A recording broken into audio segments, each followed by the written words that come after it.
I grew up in this neighborhood. We lived in the Nickerson Gardens, and by the time I was going to high school, I went to Jordan High School, this was along my walking route from home to school, and I would pass these towers every day, and in the evening, my dad had told me, he says, oh, when you go by the towers, he says, stop by there sometime and sit down in there and just listen.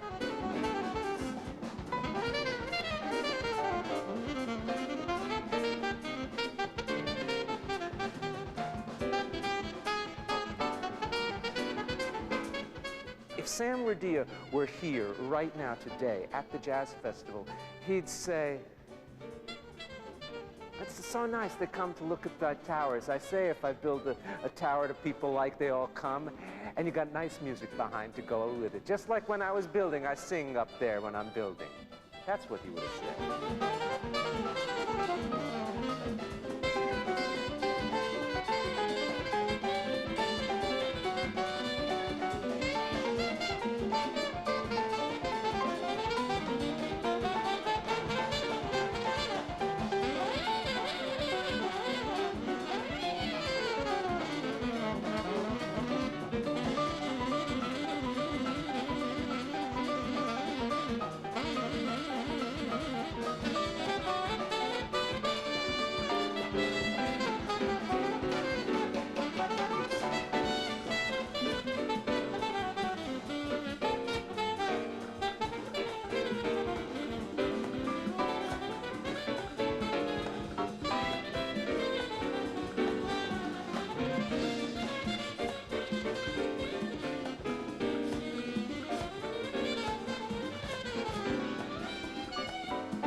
I'm a graphic artist and a printmaker by trade, but when I came to California, I began working in pastels.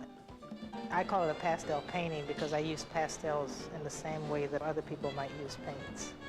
I had heard about the towers, and I was very inspired by the fact that this man had literally built these towers to the sky in a black area.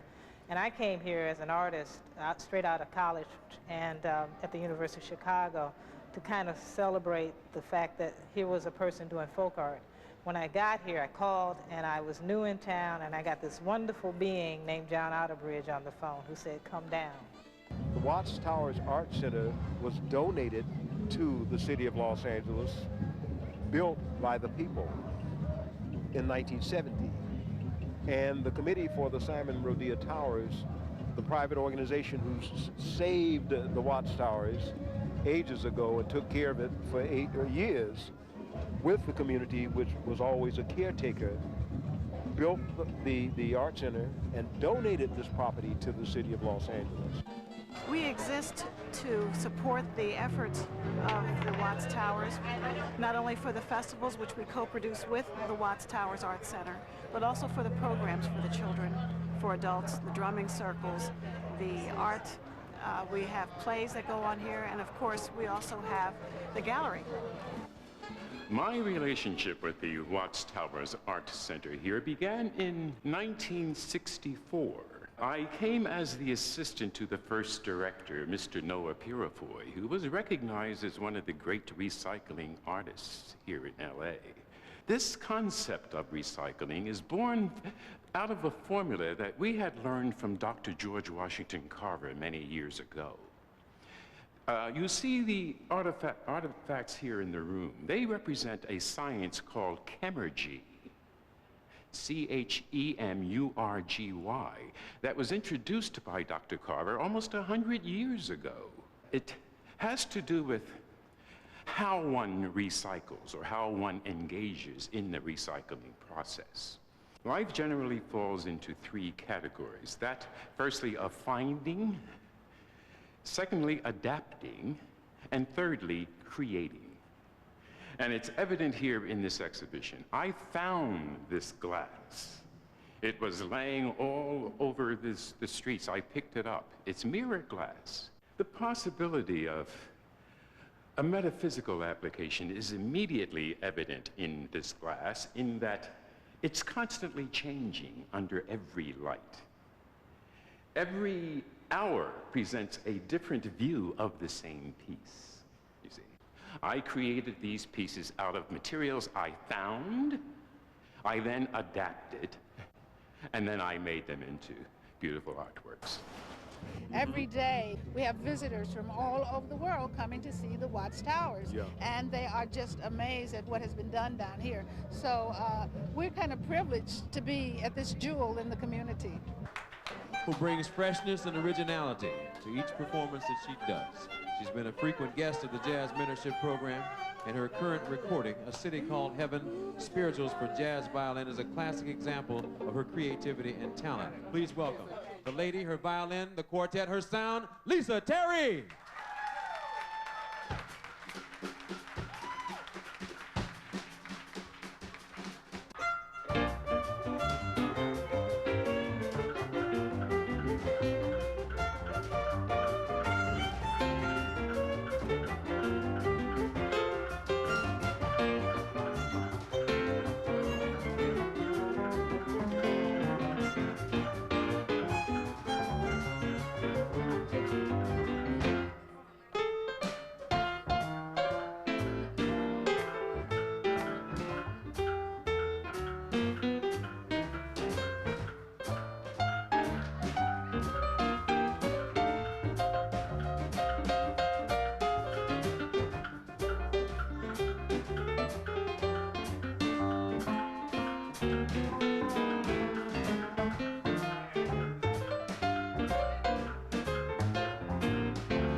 My father and mother brought me here as a small child. I think I was maybe 8, 9 years old.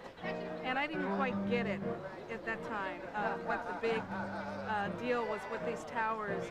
And I was expecting something like the Sistine Chapel or something. And later understood what that meant, especially in this community. So I'm very proud, very honored to be invited to this festival.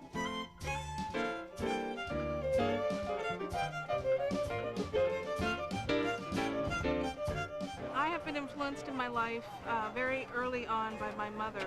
She instilled in me and my 3 sisters, who are also musicians, the importance of music that is a part of our heritage, our Black heritage.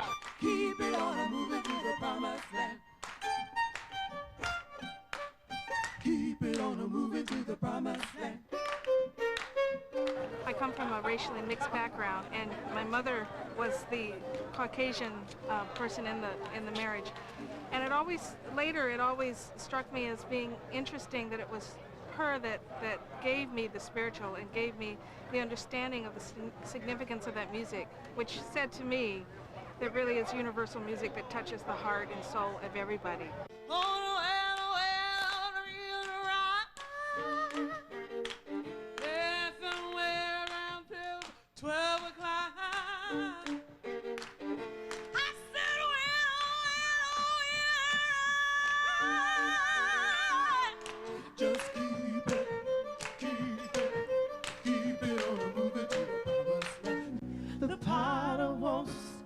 Put you back together again. Oh, the potter wants to put you back together again. You are broken, so by the potter's house. You need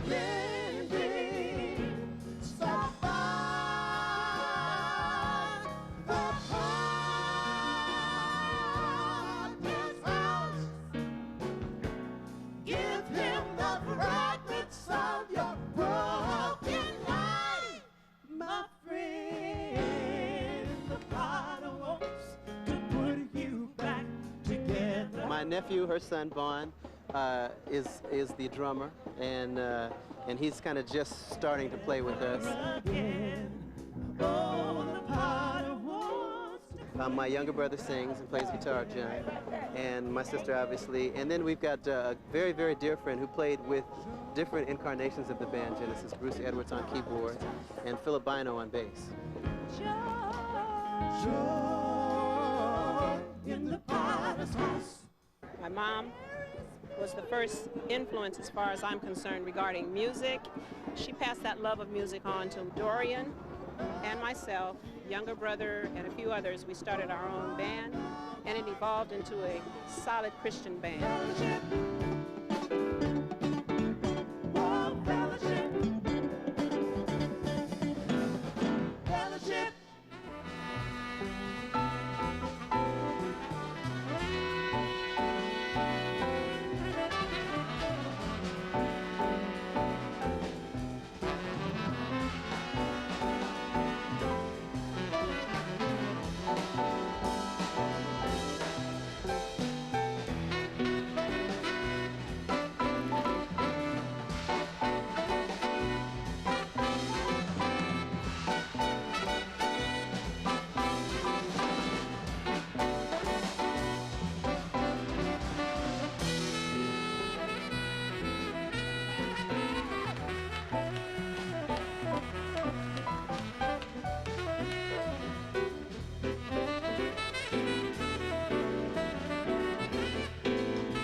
This group plays, I call it kind of modern, kind of futuristic, with the legends of jazz all through it. I mean, it's just music of my time.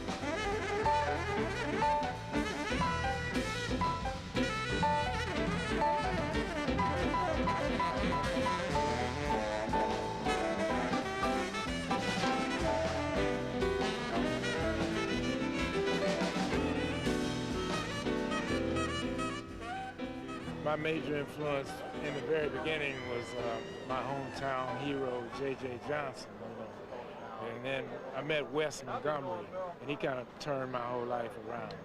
So had an experience of playing with him when I was 19 years old. Scared to death, but he liked it, so gave me some confidence to continue in music. Everybody always has to have something that really spurs them on to continue, because it ain't easy playing music, baby. This music. Especially this music.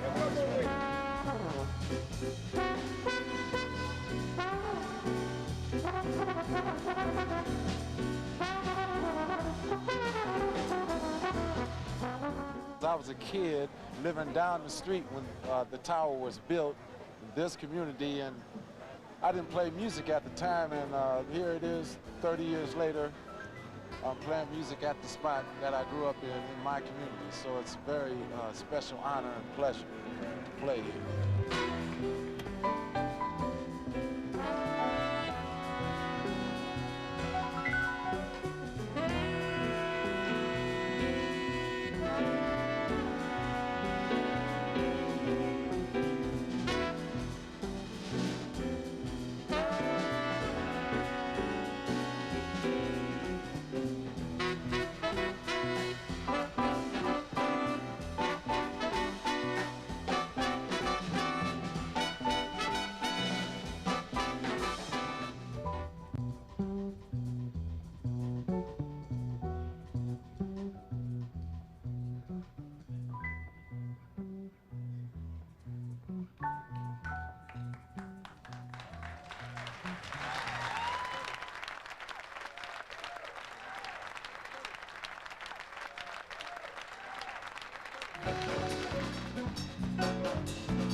it's so fortunate to be here in this community where so much music is innate.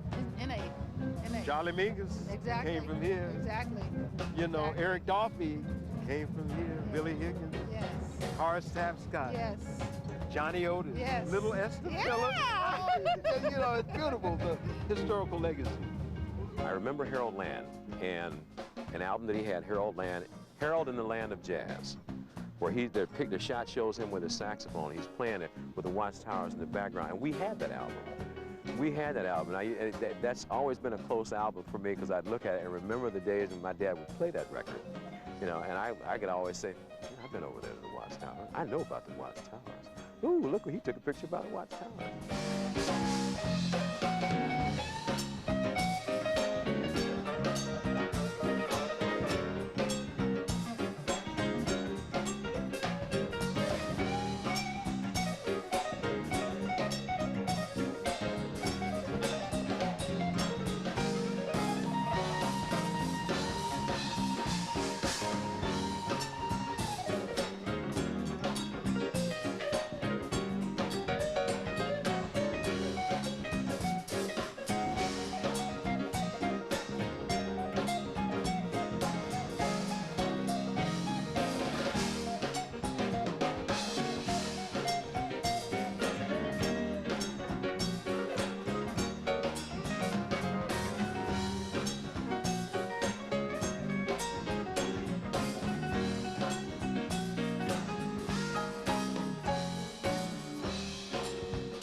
I am working with the great-nephew of Sam Rodia, the creator of the Watts Towers, to produce a film, a documentary film called I Build the Tower, The Passion of Sam Rodia.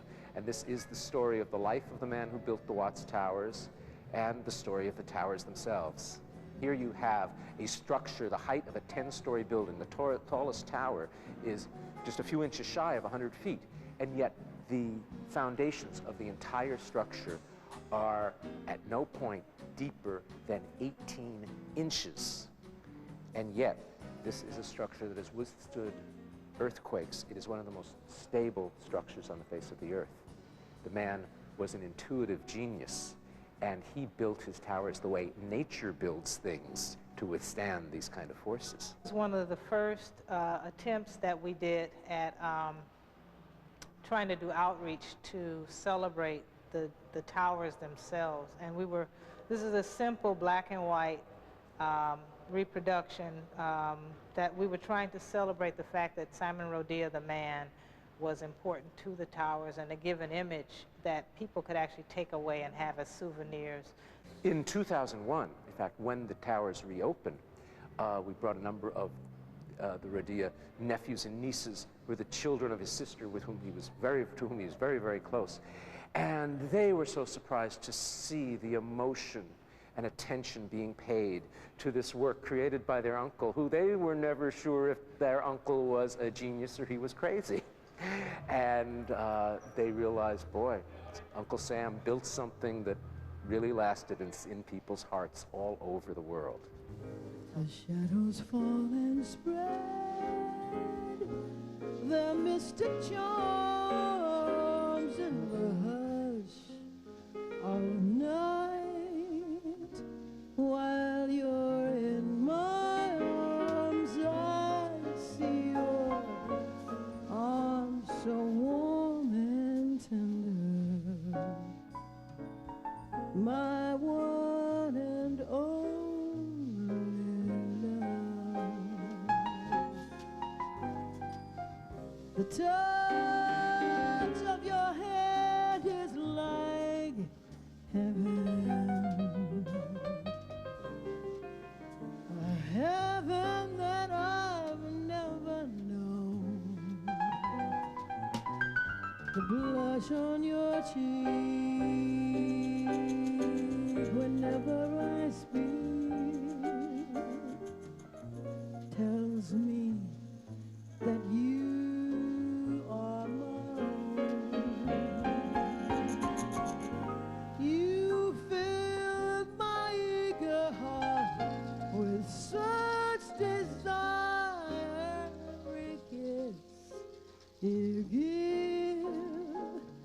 sets my soul on fire. I give myself in sweet surrender. My one and only love.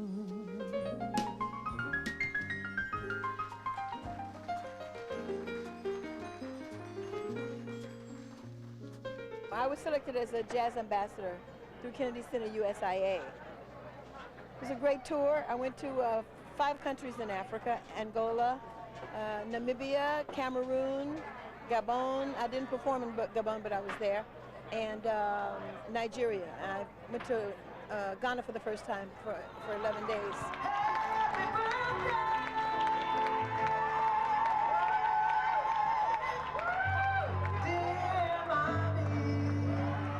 My daughter is Carmen Bradford, and she was with the Basie Band for 9 years, and she's living in Los Angeles, back home now, and she's doing just traveling all over the world, working with Doc Severinsen sometime, and she's quite talented, as you know.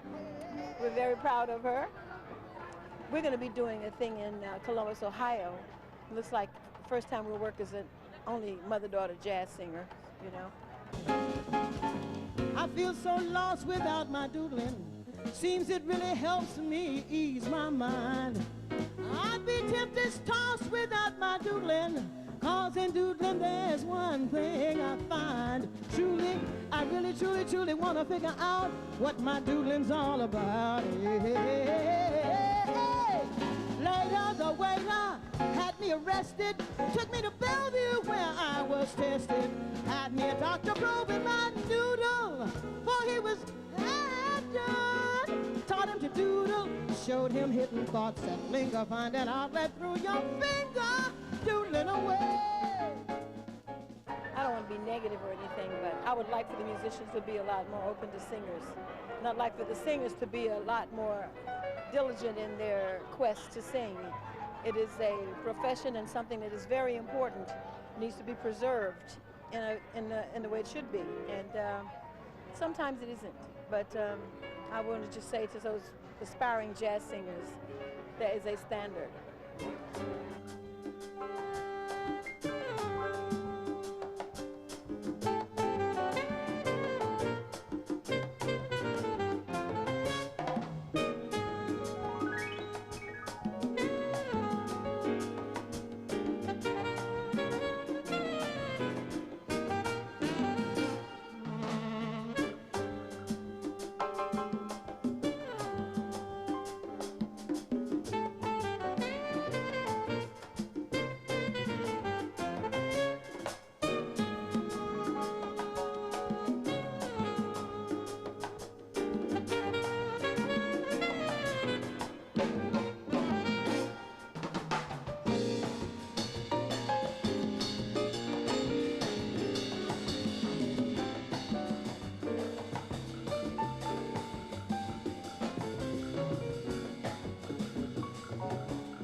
Macho face.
This was the poorer part of Los Angeles, but it was working class, but people from all backgrounds, African American, Latino, of course, Asian American, Germans, Portuguese, Italians, and of course the complexion of the community changed as Rodia lived here, and that reflects really some central things about the history, not just of Los Angeles, but of the United States, the changes in the United States, and it's all crystallized here in this community that has adopted these towers as a beacon of freedom. I mean, this is the true Statue of Liberty of Los Angeles.